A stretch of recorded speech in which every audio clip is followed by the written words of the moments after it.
Hey everyone, and welcome to the deep dive. No matter how old you are, we're all going to get older, right? Huh. So today we're diving into aging in place. It's a great topic. Yeah. Yeah, we're talking about how to live well and independently in your home and your community for as long as you choose. Absolutely. And we're going to use the Aging in Place information tool for older adults from the National Initiative for the Care of the Elderly in Canada Wow. as our roadmap for this deep dive. Sounds good. Now, even if you're thinking, hey, I don't live in Canada, the principles and many of the resources in this guide apply pretty broadly. That's right. And this guide emphasizes that aging in place isn't just about getting older. Right. It's about maximizing your control and freedom in the years to come, no matter what your age or your circumstances may be. So true. So let's get started. Okay, let's start with the foundation, our homes. Okay. Instead of me just summarizing the guide's suggestions for making a home age-friendly, let's get practical. Right. If you could pick just 3 home modifications to prioritize based on individual needs and budget, what would they be? Oh, that's a great question. I'd say first focus on that entryway, Okay. a well-lit, step-free entrance with a sturdy handrail, Right. crucial for safety and accessibility. Absolutely. Second, think about the bathroom. Okay. Grab bars by the toilet, Mm, and in the shower can prevent falls. of course. And a walk-in shower or a bathtub with a built-in seat can make a world of difference as mobility changes. Yeah, for sure. And then third, I would prioritize good lighting throughout the house, Okay. especially on stairs and in hallways to minimize tripping hazards. Yeah, those are great ideas, fantastic starting points. Thank you. The guide also mentions the option of moving to a more accessible home. Yes. How can someone determine if that's the right choice for them, and what are some of the key factors to consider? Well, if you find that modifying your current home would be too expensive or just not practical, Right. moving while you're still able to make that choice proactively can be a smart move. Makes sense. Think about your long-term needs, Yeah. your financial resources, and the availability of suitable housing in your desired area. Right. It's also wise to involve your family and friends in these discussions to get their perspectives and support. That's so important. It's Yes. not just about the house itself, right? Right. The surrounding community plays a huge role in aging in place. Absolutely. The guide mentions this term age-friendly communities, but what does that actually look like in practice? So think about it this way. Imagine you've made your home completely accessible, Okay. but you can't easily get to the grocery store, Uh-huh. the doctor's office, or your favorite social activities. Right. That would limit your independence, wouldn't it? Absolutely. So an age-friendly community goes beyond just accessible buildings. Exactly. It's about well-maintained sidewalks, Yeah. reliable public transportation, Right. access to health care, Okay. and opportunities for social interaction and engagement. So important. And this isn't just some utopian ideal. Right.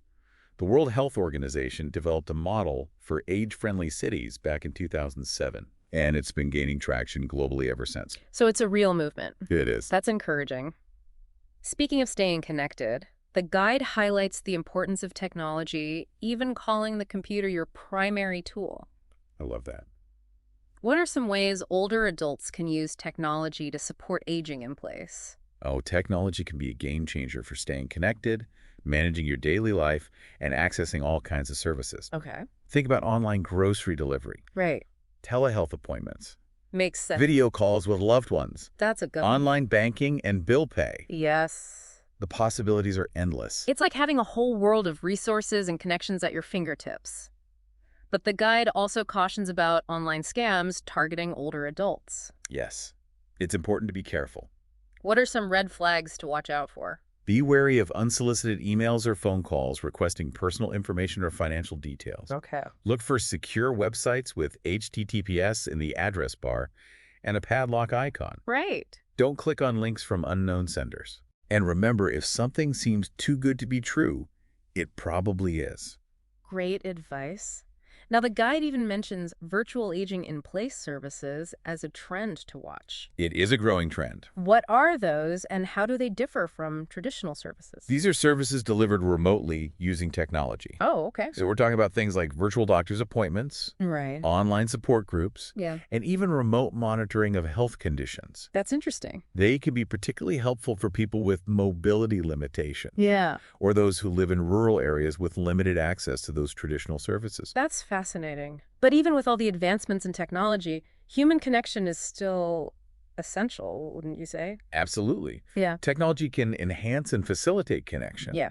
but it can't replace the value of face-to-face interaction. Right. The warmth of human touch and the sense of belonging that comes from real-world relationships. So true. And the guide emphasizes the importance of social connections for well-being and independence. Yeah. What types of support networks contribute to successful aging in place? Well, family and friends are often the primary source of support, Okay. but it goes beyond that. Okay. Think about neighbors, Oh, yeah. community groups, faith-based organizations, volunteer opportunities. Right. All these connections can provide practical help, emotional support, and a sense of purpose. So true. And did you know the guide actually lists several specific types of support? Oh, really? Yes. In addition to social support, Yeah. it mentions the importance of accessible housing and transportation, Right. access to physical and cognitive support services, Okay. and even connection with nature. Oh, Having access to green spaces, Yeah. gardens, or even just a view of nature from your window can have a profound impact on well-being. I love that. Now, the guide also delves into health and home care services. What are some key insights about these services that someone planning for aging in place should know? What's crucial to understand is that these services exist on a spectrum. Oh. It's not an all-or-nothing situation. Gotcha. You might start with occasional help with errands or light housekeeping, Yeah. then transition to more intensive in-home care as your needs evolve. So it's about having options and being aware of the range of services available. Right. What are some specific examples? Well, the guide mentions community nursing services, Okay. where nurses provide support for chronic care management, Okay. palliative care, Right. or rehabilitation. That makes sense. There are also community rehabilitation services provided by physical and occupational therapists Yeah. to help people regain or maintain their physical abilities and function safely at home. Yeah, that's important. Mhm. And their services are often covered by insurance, right? Coverage varies depending on your insurance plan and your location. Oh, okay. So it's essential to check your specific benefits and explore any available financial assistance programs. Good point. Now, what about those situations where someone needs more support than can be provided at home? What then? That's where we get into the realm of assisted living facilities and nursing homes. Okay. These options provide varying levels of care, from help with daily tasks to 247 medical supervision. So it really just depends on the person's needs. Yes, choosing the right level of care depends on individual needs, Mm-hmm. preferences, and of course, financial resources. And it's a big decision, both emotionally and logistically. It is. The guide talks about planning for those what-if scenarios. Absolutely. It's about being proactive and thinking through those contingencies. Like what if? What if your health takes a sudden turn? Right. What if you experience a significant decline in mobility? Yeah. What if your caregiver is no longer able to provide support?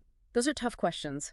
But having a plan in place can make those transitions less stressful and more manageable. Absolutely. Having peace of mind, knowing that you've considered the possibilities Yeah. and explored the available options. Well, we've covered a lot of ground in this first part of our deep dive into aging in place, from home modifications to community resources to support services. It's a lot to think about. It is a lot to digest. But don't worry, we're not done yet. That's right. Welcome back to our deep dive into aging in place. Yeah, we've been exploring how to live independently in your home and community for as long as possible using that aging in place information tool for older adults as our guide. And we talked about everything from home modifications, supportive communities, to the role of technology and those vital social connections. Yeah, and let's not forget about the range of health and home care services that can help you stay in your home as your needs change. Right. But now let's tackle a topic that can be emotionally charged. Okay. The possibility that staying in your home forever might not be feasible. Yeah, it's time to get real. It is. This guide doesn't shy away from that reality. Not at all. And that's why proactive planning is so crucial. Right. Thinking through those what-if scenarios can alleviate anxiety and empower you to make informed choices down the line. So what are some of the factors that might lead someone to decide that staying in their home is no longer the best option? Well, it could be a decline in health Okay. that makes it difficult to manage daily tasks, even with support services. Like if you need a higher level of care than can be provided at home. Exactly. Or it could be a significant change in mobility. Right. That makes it challenging to get around even in an adapted home. Yeah. Imagine struggling to navigate stairs, Oh, yeah. or narrow doorways, even with assistive devices. Safety concerns could also be a major factor, right? Absolutely. If you're no longer feeling safe in your home or neighborhood, Okay. perhaps due to an increase in crime or fear of falling, that's a serious consideration. And we talked earlier about how vital social connections are for well-being. Yes. What if those connections start to fray? Social isolation can be a real challenge as we age, especially if mobility becomes limited or if we experience losses in our social circle. Yeah. If you're finding it hard to maintain those connections or feeling lonely and isolated, that can be a significant factor in deciding to move.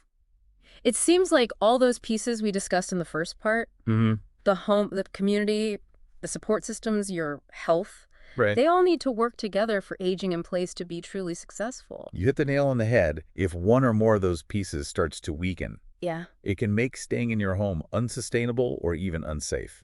So let's say someone realizes that staying in their home is no longer the best option. What are the next steps? This is where research and open communication with family and friends are absolutely essential. Okay. There are a lot of different housing options out there, Yeah. and navigating them alone can be overwhelming. What are some of those options? Paint a picture for us.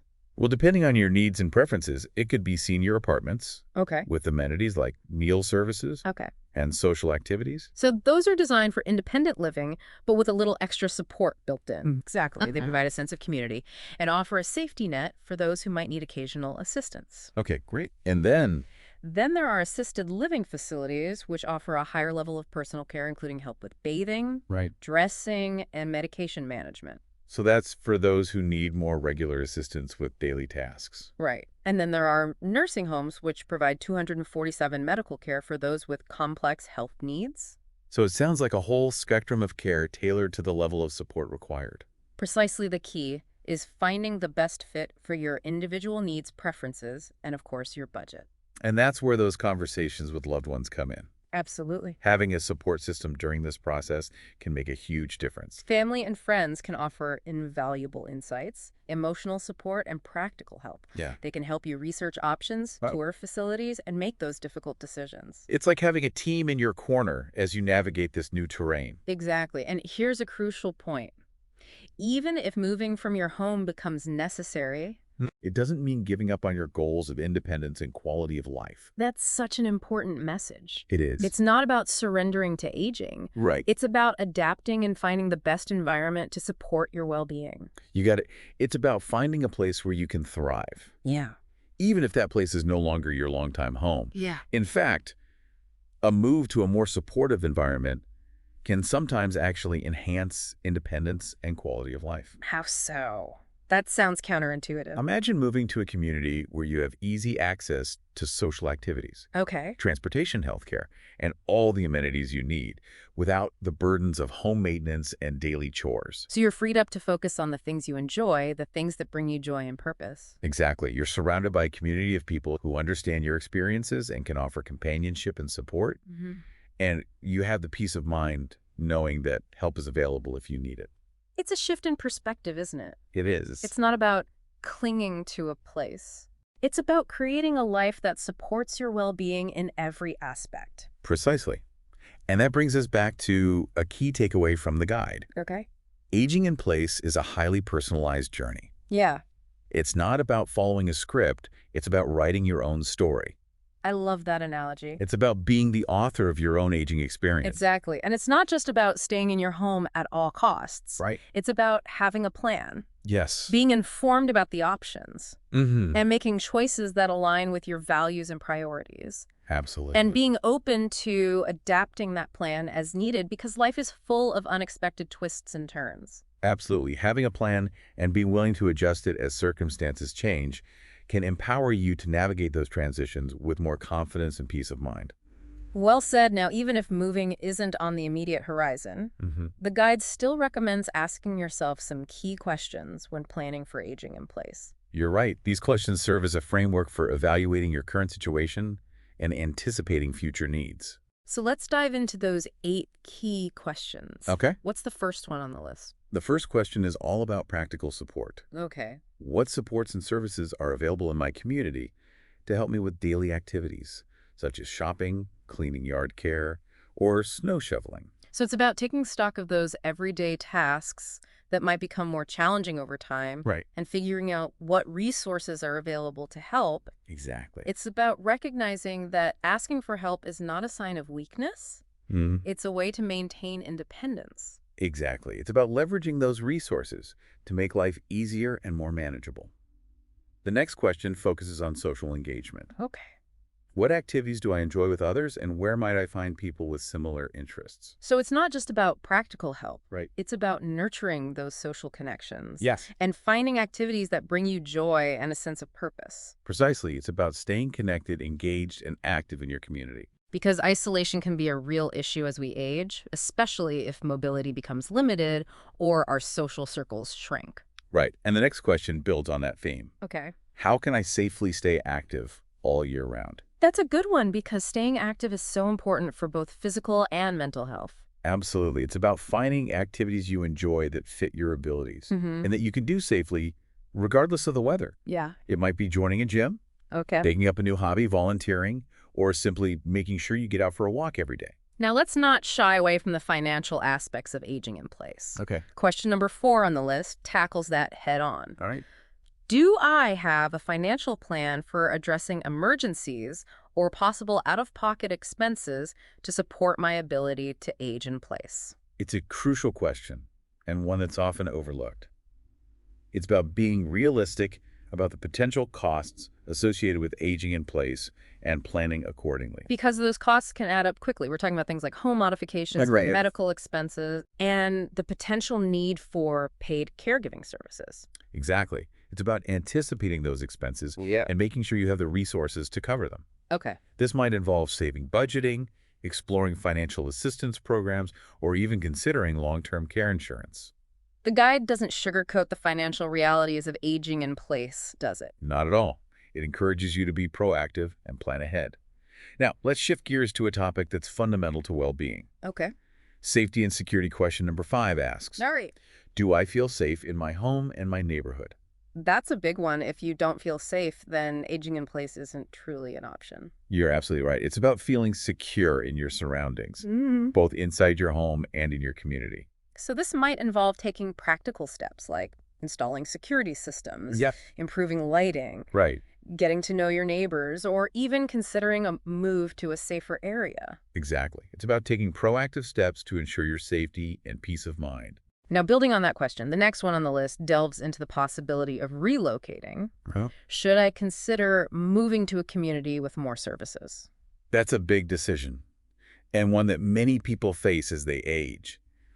It's about weighing the pros and cons of staying in your current home versus moving to a community that might offer more support, Right. more amenities, and a greater sense of connection. It's about recognizing that sometimes the best way to age in place might involve changing your place. Precisely. It's about being open to exploring all the options and finding the best fit for your evolving needs and preferences. Now, let's not forget about those potential resources that might be available to help. Right. Question number 7 on the list prompts us to ask, what assistance may I be eligible for from the federal and provincial governments or helping agencies? This is all about doing your research and finding out what financial aid subsidies or other support programs you might qualify for. There might be programs for home modifications, Okay. in-home care transportation, or even property tax relief. Those programs can make a world of difference, but it's up to us to seek them out. Exactly. It's about being proactive and advocating for yourself now for the final question, and it's a bit of a doozy. Oh, boy.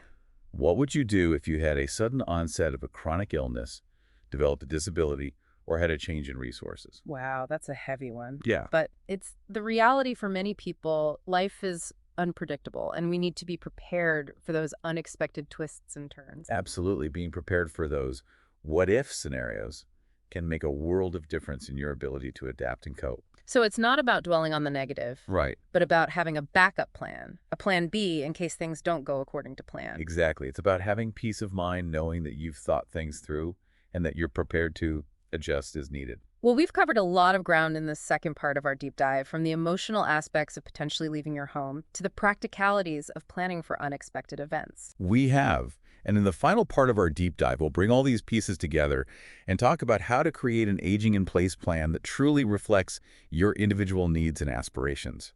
Welcome back to the deep dive.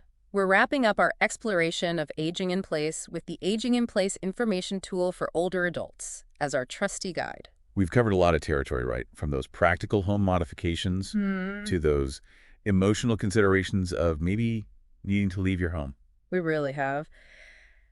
As we head into the final stretch of this deep dive, let's circle back to those 8 key questions the guide suggests you ask yourself when planning for aging in place. Those questions are like a personalized checklist, Okay. prompting you to consider those aspects of aging in place that are most relevant to your unique situation. Okay, let's do a quick recap of those questions. What's the first one? The first one focuses on those everyday tasks that Yeah. might become more challenging as we get older.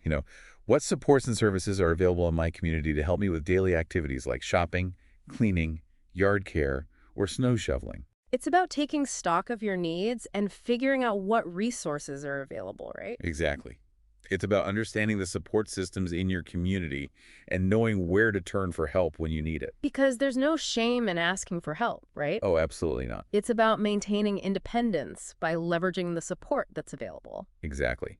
Now, the second question shifts the focus to social engagement. Okay. What activities do I enjoy with others, and where might I find people with similar interests? This reminds us that aging in place isn't just about practicalities. It's about staying connected and finding those activities that bring joy and meaning to life. Exactly. It's about nurturing those social connections, exploring new hobbies, and finding ways to stay engaged and active in your community. Because isolation can be a real danger as we age. Yes, especially if our mobility becomes limited or we experience losses in our social circle. Right. And the next question builds on that theme, focusing on physical well-being. Right. How can I safely stay active all year round? This question reminds us that staying active is essential for both our physical and mental health, no matter our age. Absolutely. It's about finding activities you enjoy, that fit your abilities, and that you can do safely, regardless of the weather.